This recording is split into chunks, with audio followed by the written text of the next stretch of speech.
Okay. Next question is for Dale. You seem radically skeptical of the four Gospels as eyewitness accounts. If we can only trust Paul, who is not an eyewitness, could we then argue that Jesus is a myth? Well, it has been argued by people, not so much by scholars now.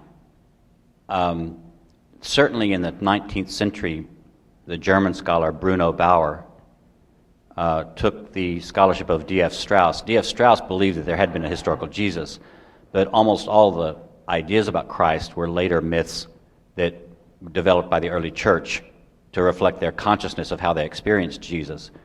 Bruno Bauer took that further, and so radically that he basically denied that Jesus of Nazareth had ever existed. The very invention of Jesus of Nazareth, according to Bauer, was a myth developed from the early church. I don't believe that, and I don't know any professional historian, whether they're Christian or not Christian, who believes that Jesus of Nazareth is an entirely fabricated mythological figure. And I think it's just because we believe that we have enough evidence from the Gospels themselves that Jesus existed. Paul knew people that knew Jesus existed. I just think that there are sources even outside the New Testament that mention Jesus. How reliable those are in Josephus or later texts is debated. But I think that most scholars, most historians are just convinced that that's just a bit too much skepticism that's not necessitated by the historical data. What Jesus was like during his lifetime is highly debated by everybody. But that he existed, and I think even several other things, that he was crucified by the Romans under Pontius Pilate around the year 30, that I just don't know any professional historian would doubt that. What we have to do is always start off with what we think is the likely case. And that doesn't mean it's absolutely undoubtable. It's just that's the way historians work. Thanks. Is this the next question? Dale, 2 in a row.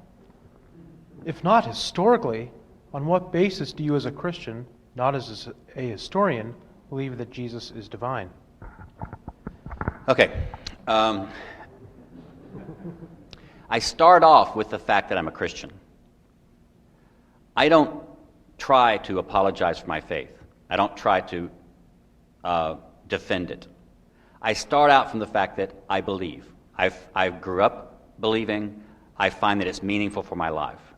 As I got older and did a lot more studying, I came to shift what that meant to say I believe, to where I didn't feel like the historical construction of Jesus was a sine qua non for my faith.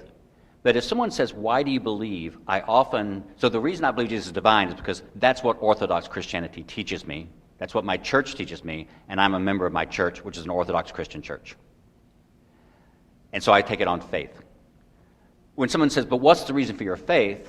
I say there are 2 possible explanations for that, both of which I think are entirely true, although they're not the same explanation. This is what makes me a postmodernist. I believe there are 2 answers I can give to a question that come from 2 separate discourses, and they can both be true while not being commensurable to one another. I can give you the sociological answer. I believe because I'm socialized to believe by my upbringing. I just got socialized into having faith. It's a good sociological answer. I think that's true. Now, I can give you a theological answer, which I also believe is true. I believe because God has given me the gift of faith. I wake up and I take my spiritual pulse and I say, do I still have faith that the universe is a good place? That the universe has a loving reason, that love is the best reason to go on living in this universe, and that the Christian liturgy and mythologies and scripture reinforce that sense that I have? I go, yeah, it's still there. And I say, that's just a miracle. God gave me the grace of belief. And it's been a comfort, and it's been great for my life. I'm not going to defend it to you. I don't need to defend it to you. It's just there. And so I say, everybody's faith as a Christian, I think Christianity has always taught this. You cannot take credit for your faith. That's one of the reasons you can't look down on people who don't believe. Because you didn't earn anything for yourself by believing. It was a gift from God. Great answer. Well,